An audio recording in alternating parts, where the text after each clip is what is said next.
If you or a loved one is battling Parkinson's disease, we have neurologist Junaid Siddiqui from MU Healthcare here to explain more about the disease. Doctor, what are the common symptoms of Parkinson's disease and how can you diagnose it? Yeah, the commonest features of Parkinson's disease is a tremor at rest, stiffness, slowness of motion, and sometimes walking difficulties that develops later on. So you need at least 3 of these 4 things to be labeled with Parkinsonism. Ultimately, people develop all 4 in most cases, but that's how you diagnose a Parkinson's disease. Okay, so in the beginning, it might just be a tremor, maybe. Okay, it might start there, but then by the time you get to where you would call it Parkinson's, it's all 4? You need at least 3 of these 4 to be labeled with Parkinson's disease in the beginning. But then as the disease progresses, people develop balance difficulties several years after the onset of, for example, tremor. If they start with tremor, it may be 15 years, 20 years, or even less based on how quickly the symptoms progress that people develop balance difficulties. And I want to go back to the first question a little bit. When you were talking about like 3 of the 4 symptoms, does it always start with tremors or could it start with one of the other ones? That's a very good question. So a lot of times people develop a tremor predominant Parkinson's disease in which their first symptom is usually a tremor on one side of the body or the other. And the tremor is usually at rest. That they will notice that when they're not actually paying attention to their hand, the hand starts shaking. But when they look at it, they can make it stop. So that's the tremor. But a lot of times we see that people don't actually develop tremor at all.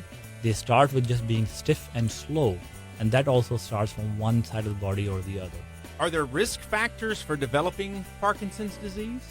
There are some risk factors that we have been able to identify that include living in a rural area, being exposed to well water, pesticides. So these things we know that increases your risk of having Parkinson's disease.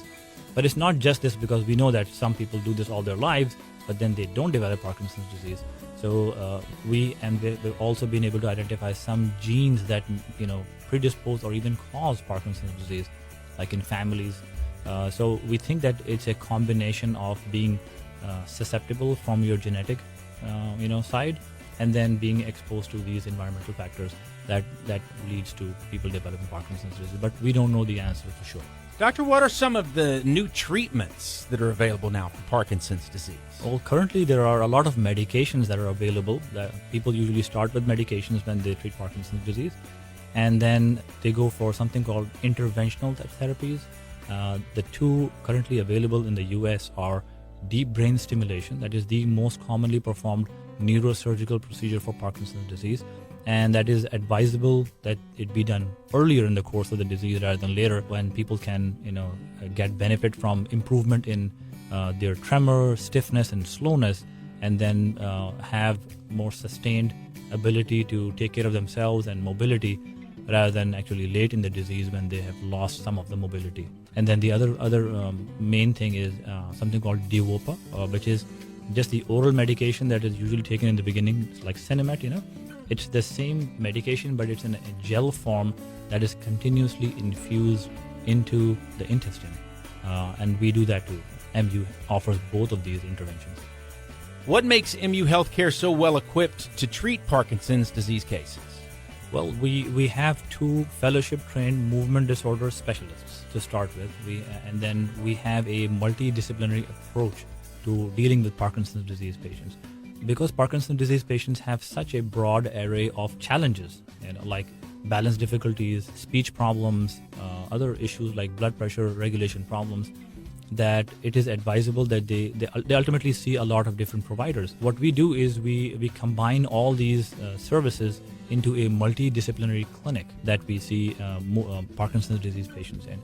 So on the same day, a provider from neurosurgery, movement disorder specialist like myself, physical therapy, occupational therapy, speech therapy, even social work, they converge on that clinic, and the patient ends up seeing all these providers in the same day instead of waiting for months to be able to see all these separately.